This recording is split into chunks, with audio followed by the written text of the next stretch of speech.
Now let's move on and talk about the car that I'm with.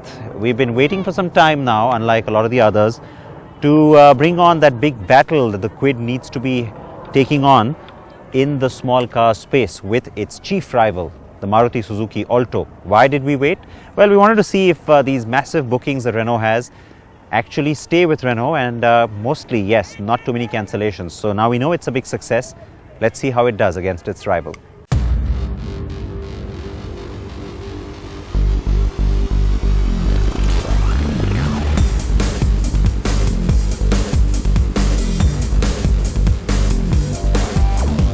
The promise of a small, affordable car, and yet one that looks like an ample hatch and is styled like an SUV.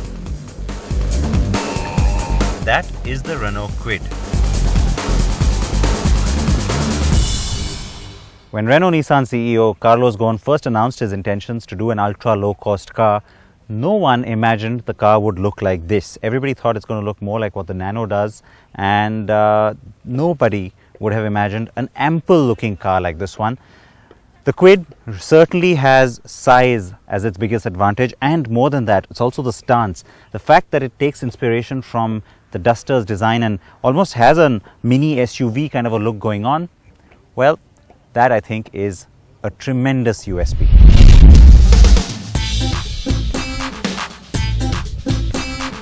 At the time, Carlos Ghosn had also promised prices would stay between 3 and 4 lakh rupees.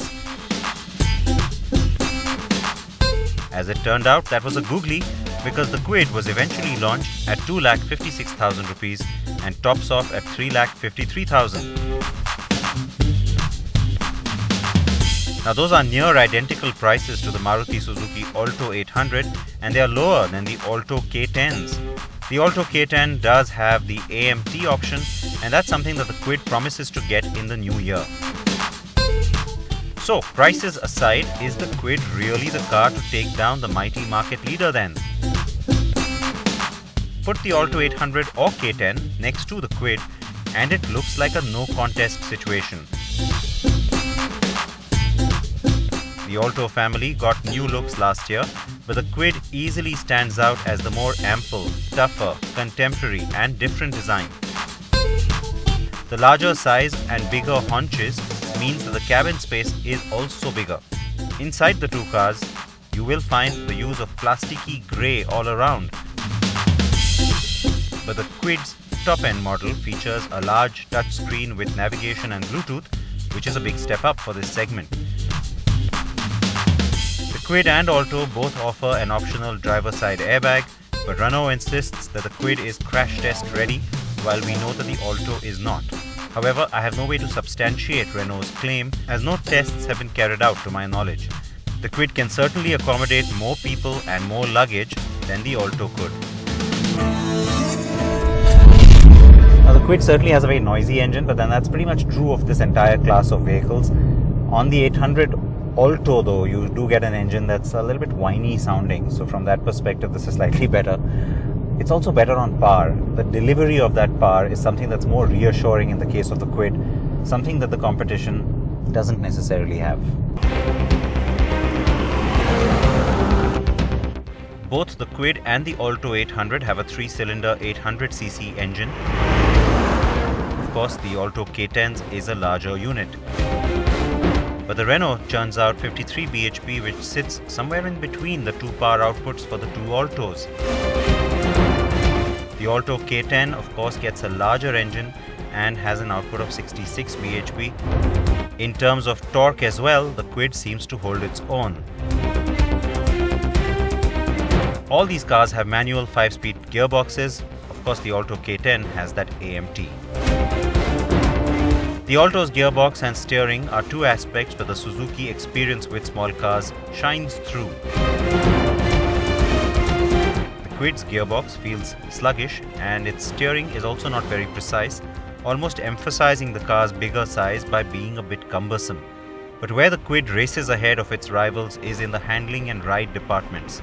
The Kwid feels mature and solid, taking bad roads in its stride and also cornering with much more confidence than the Alto. Ride quality comes across like a bigger car's, and that is despite the fact that it is not a heavy car in the first place.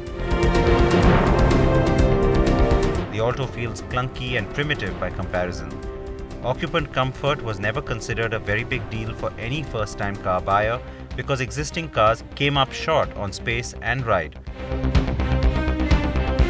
The Kwid will change that benchmark, and if buyers take to it in a big way, it will mean that rivals will need to get back to the drawing board with greater earnest.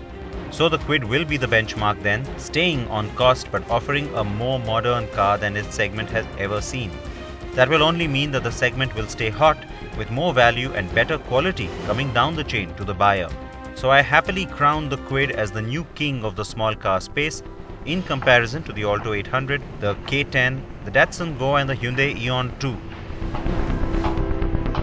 And now I have a very keen eye on what Maruti and even Hyundai will bring us next. Well, now this is supposed to be a budget car, and so I'm not surprised or disappointed not to find power windows at the rear, even on the top end model of the Kwid. It's similar for the others too, but what is different, and something I do find annoying, the seat belt. You need to sort of pre-adjust the length of it with the buckle because it's not self-retracting, and I'm not sure if that is such a great idea. It's alright from a safety point of view, but it's acceptable, it's not great. And both the Altos as well as the Eon have self-retracting rear seat belts, so that's a little bit of a miss on the Kwid for me. But otherwise, yes, of course the car does impress.